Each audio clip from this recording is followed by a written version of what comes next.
अच्छे और बुरे के फर्क को सौदागर सिंह अच्छी तरह समझता है। यह रुतबा मैंने इसी फर्क को समझने के बाद हासिल किया है। उस फर्क को समझते तो आज आप यहां गुनाहों के ठेकेदार ना बने बैठे होते। न जाने कितने लोगों की चीखों को इन दीवारों में कैद करके पाया है आपने ये रुतबा। न जाने कितने बेबस मजबूर इंसानों की लाशों पर खड़ा किया है ये घर आपने।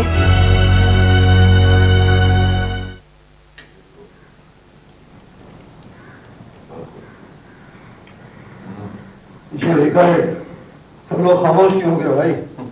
बहुत जोरों की भूख लगी है क्या? और साहब, दरअसल बहू ने खाना इतना बढ़िया बनाया है कि सारा ध्यान उसी की तरफ चला गया। बहुओं ने नहीं, सिर्फ एक बहू ने ये सारा खाना सुलभा भाभी ने बनाया है अपने हाथों से। उनका मुख्तार जो आया है। चुप, सारा दिन तू तो किचन में बैठी थी। वो तो मैं तुम्हें एंटरटेन करने के लिए बैठ गई थी, वरना इस रोहिणी को अंडा बनाना भी कहाँ आता है। अब जिस किसी का हाथ लगा है, खाना वाकई बहुत टेस्टी है। मिन्नी की राय सबसे सही होगी। इतना बड़ा होटल जो चलाती है भाई, ये मेरी दोनों बहुएं जो है ना, ये बहुत सेल्फिश हैं। तुम्हें आते ही अपने कमरे में ले गई, हमें तुमसे बात करने का मौका तक नहीं दिया। आपसे तो नाना की बर्थडे पर मिली थी, इनसे तो आज मिल रही हूँ। यू आर लकी, इतनी अच्छी बहुएं मिली आपको। अब तो तीसरी भी मिल गई बेटा, मिसेस मिनी कलसी। इससे बढ़कर हमारी हिम्मत अफजाई क्या हो सकती है बाबू साहब? तुम्हें तो कल शाम को ही आना चाहिए था मुख्तार सिंह। अरे कुछ ना पूछिए नाना, बाबा बड़ी मुश्किल से बच पाया, वरना उस हवलदार ने मुझे फंसवा ही दिया था। किस हवलदार ने? शराबी हवलदार, पड़ोस में रहता था। रोज रात को शराब पीकर आता था और अपनी बीवी को पीटता था।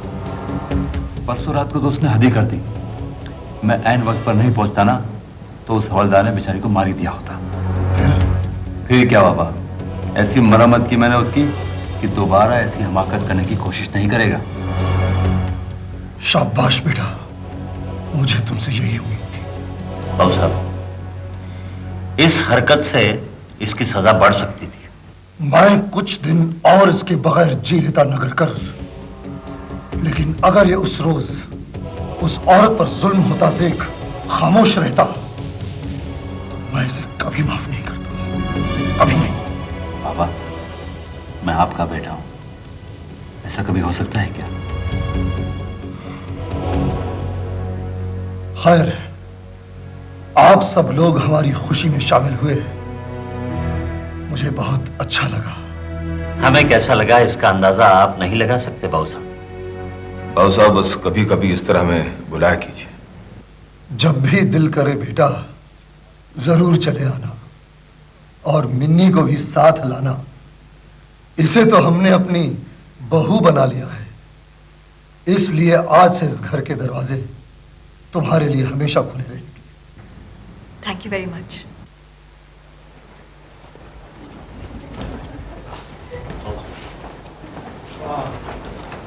चलते।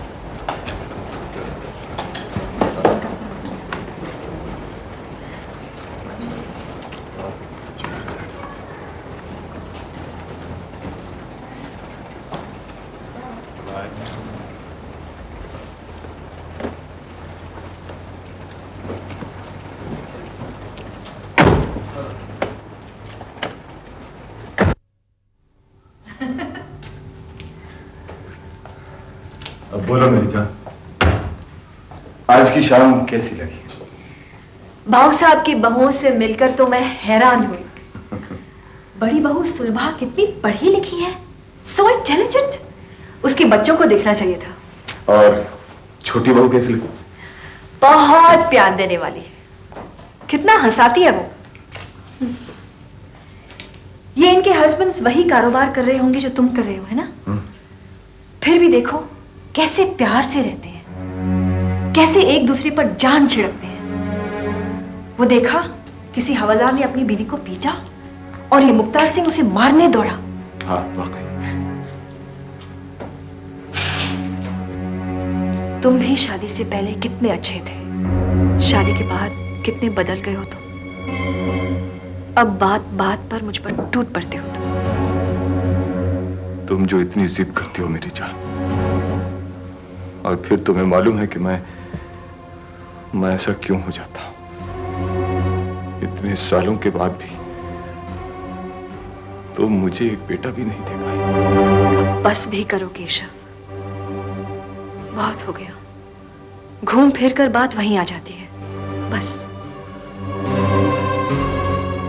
वाह, इतने लजीज खाने के बाद ताजा पिसी हुई कॉफी के प्याले के बराबर और कोई चीज नहीं। लाओ बेटी। लीजिए बाबा, ये खास कॉफी है, शीतल वारंगल से आपके लिए लाया है। तभी मैं कहूं कि आज इस कॉफी में ये खास खुशबू कहां से आई। ये शीतल कहां है? वो अपने कमरे में बैठा पढ़ रहा होगा। बुलाऊं से? नहीं, पढ़ने दो उसे। अरे भाई, कमाल की खुशबू आ रही है। हम भी आज कॉफी पियेंगे।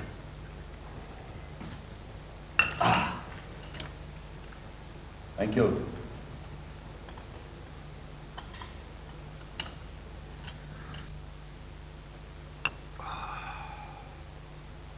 और सुनाओ मुख्तार, सजा की मयाद खत्म होते होते और कौन सा कारनामा कर दिखाया?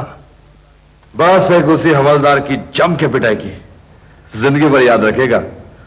बाबा, मर्द ताकतवर होते हुए भी औरत पर हाथ कैसे उठा लेता है? मेरा तो खून खोल उठता है। बस एक यही बात अच्छी है तुम में। क्यों बहू, बाकी क्या बुराइयां हैं इसमें? ये बात आप मुझसे पूछ रहे हैं बाबा? अपने आप से पूछिए। मुझे अपने आप से पूछने की जरूरत नहीं है बहू। अच्छे और बुरे के फर्क को सौदागर सिंह अच्छी तरह समझता है। यह रुतबा मैंने इसी फर्क को समझने के बाद हासिल किया है। उस फर्क को समझते तो आज आप यहां गुनाहों के ठेकेदार ना बने बैठे होते। न जाने कितने लोगों की चीखों को इन दीवारों में कैद करके पाया है आपने ये रुतबा। न जाने कितने बेबस मजबूर इंसानों की लाशों पर खड़ा किया है ये घर आपने। सुलभा, क्या कह रही हो तुम? ठीक कह रही है बेटा, ठीक कह रही है। पत्थर मारना बहुत आसान होता है, मगर चोट खाकर चुप रहना बहुत मुश्किल। इसे क्या मालूम बेटा, किन अंगारों पर चलकर यहां तक पहुंचा है ये सौदागर। इसे क्या मालूम बेटा कि कितनी मुसीबतों के पहाड़ टूटे हैं इस सौदागर सिंह पर। इसे तो बस इस सौदागर का सिर्फ वो पहलू नजर आता है जिससे सौदागर खुद नफरत करता है। नफरत करते हैं।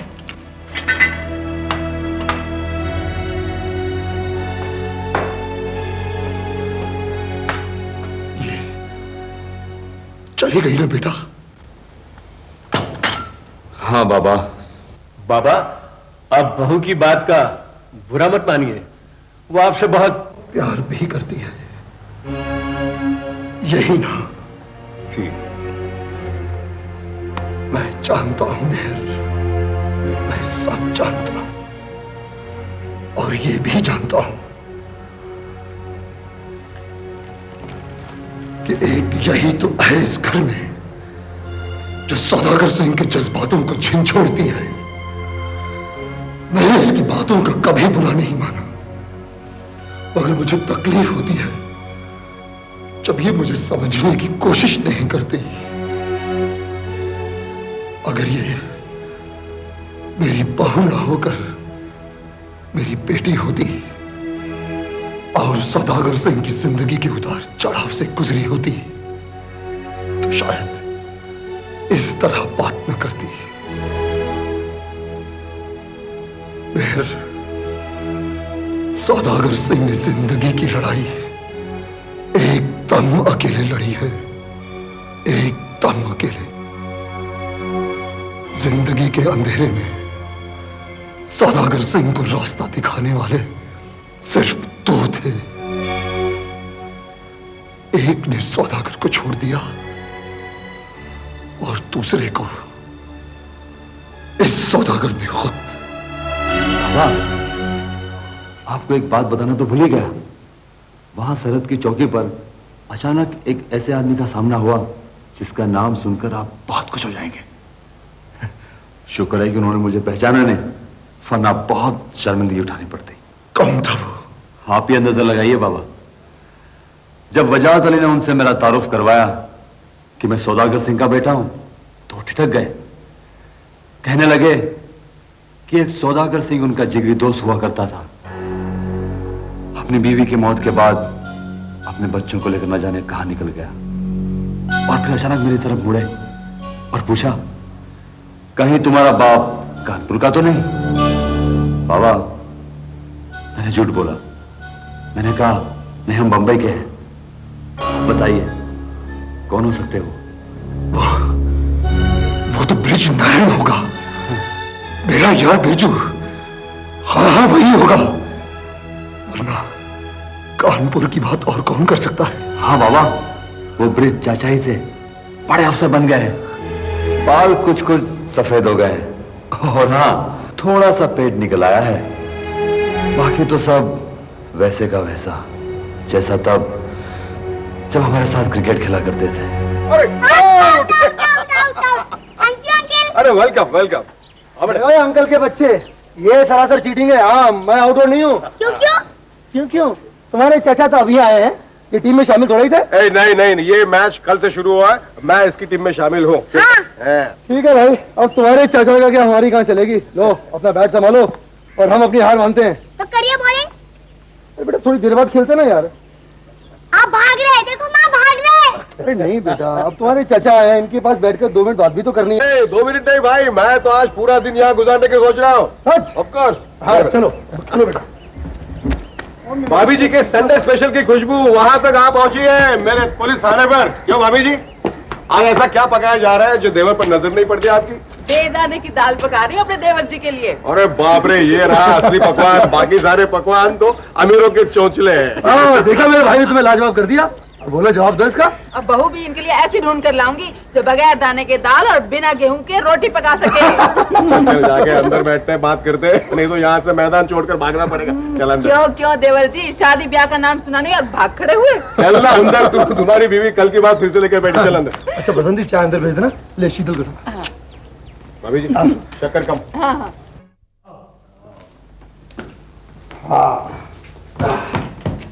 बैठो। अरे बैठो। अरे ऐसे काहे देख रहे हो इस गरीब की कुटिया को? क्या तुम पहली मर्तबा आए हो यहाँ? नहीं नहीं, ऐसी बात नहीं है सौदागर। ये बरसात के बाद तो पहली मर्तबा आ रहा हूँ ना। देख रहा था कि घर के इस हिस्से की अगर वक्त पे मरम्मत ना की गई तो भगवान ना करे इसे गिर जाने का खतरा है। अरे काहे तुम अपनी छुट्टी का दिन बर्बाद कर रहे हो यार? बैठ जाओ और इस मकान के बारे में बिल्कुल मत सोचो। गिरना हो तो गिर जाएगा ससुरा। वैसे अंदर की बात है, पिछले 8 साल से गिरने की सिर्फ धमकी दे रहा है, गिरता उड़ता नहीं है। अरे ये इन्हें तुम कहाँ ले आए? अरे भाई बाहर बहुत गर्मी हो रही थी, यहाँ देखो कितनी ठंडी हवा चल रही है। हाँ हाँ, ये बेकिवाड़ के झरोखे हैं ना तुम्हारे महल के।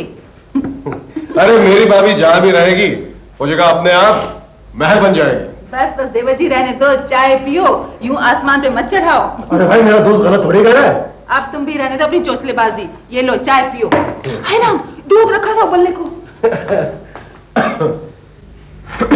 बस बेचारी सुबह से शाम तक इस सौदागर सिंह की जिंदगी की चक्की में पिसी जा रही है। सौदागर यार, बड़े भाग्यवान हो जो ऐसी बीवी मिली है। इस औरत के माथे पर मैंने कभी गलती से भी मामूली शिकन तक नहीं देखी आज तक। अरे भाई ये और मेरे बच्चे ही तो मेरी असली दौलत हैं। ये खुश तो ये सौदागर सिंह खुश, मस्त अलस्त। अरे भाई ऐसे ऊपर काहे देख रहे हो, ये गिरने वाला नहीं है। अरे सौदागर, कितने साल हो गए तुम्हें इन जूतों की फैक्ट्री में काम करते हुए? मुझे देखो, मैं सब इंस्पेक्टर से इंस्पेक्टर बन गया, लेकिन तुम अभी भी वो कारीगर के कारीगर ही रह गए। मैं बहुत खुश और संतुष्ट हूं मेरे दोस्त, बल्कि मेरे मालिक लोग मेरे काम से बहुत खुश हैं, बहुत इज्जत बहुत सम्मान देते हैं मुझे और क्या चाहिए। और एक बात बताऊं दोस्त, ये जो करोड़ोंपति अरबोंपति अपने महलों में बैठे हैं ना, मैं उनसे भी बड़ा धनवान हूं, क्योंकि मेरे पास मन की शांति है। सदागर, तुम बहुत ही भोले, बहुत ही सीधे हो। कभी उन मालिकों से अपनी तरक्की के बारे में क्यों नहीं कहते? देखो सदागर, माँ भी अपने बच्चे को तब तक दूध नहीं पिलाती जब तक बच्चा रोता नहीं है। समय से पहले और भाग्य से अधिक ना किसी को कुछ मिला है, ना मिलेगा मेरे दोस्त। तुम्हें तो बस संत महात्मा बनना चाहिए था। बस ये स्कीम कामयाब हो जाए तो 5-6 महीने में हमारे पास इतना सरमाया हो जाएगा कि हम अलग से अपनी फैक्ट्री खोल सकेंगे। पर रिस्क बहुत है। बगैर खतरे के ऐसे काम आसानी से नहीं होते। मगर इस काम में सबसे बड़ी अड़चन सौदागर सिंह है। वो इन जूतों की नई हील्स के बारे में 100 नुक्स निकालेगा।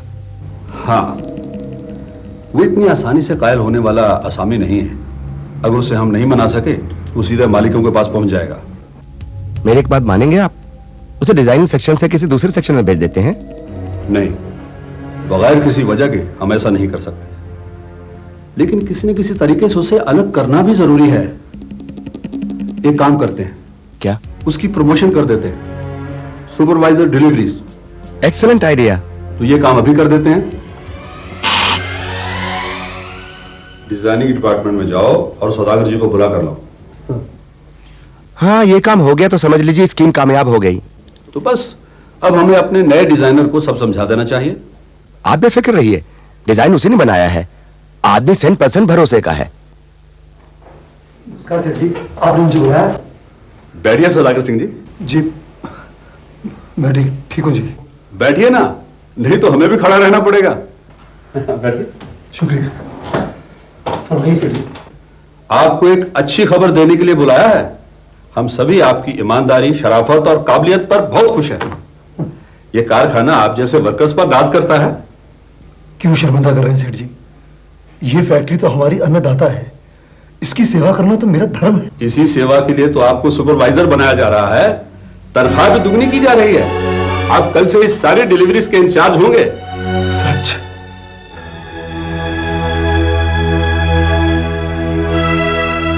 आप किस सोच में पड़ गए? क्या है सेठ जी कि आपने मुझे इतनी बड़ी तरक्की दी है, शायद मैं अपने आप को इस लायक नहीं समझता। आप किस लायक हैं इसका हमें पूरी तरह एहसास है। मैं अभी आपको ऑर्डर्स की कॉपी भेज देता हूं। मैं आपका एहसान जिंदगी भर नहीं भूलूंगा सेठ जी। बहुत बहुत शुक्रिया।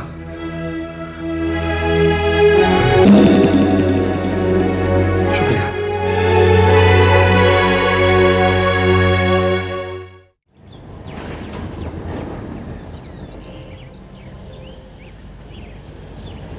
राम राम साहब। जय श्री राम। कैसे महेश्वर भाई? कृपा है आपकी। साहब कहाँ है? अंदर है।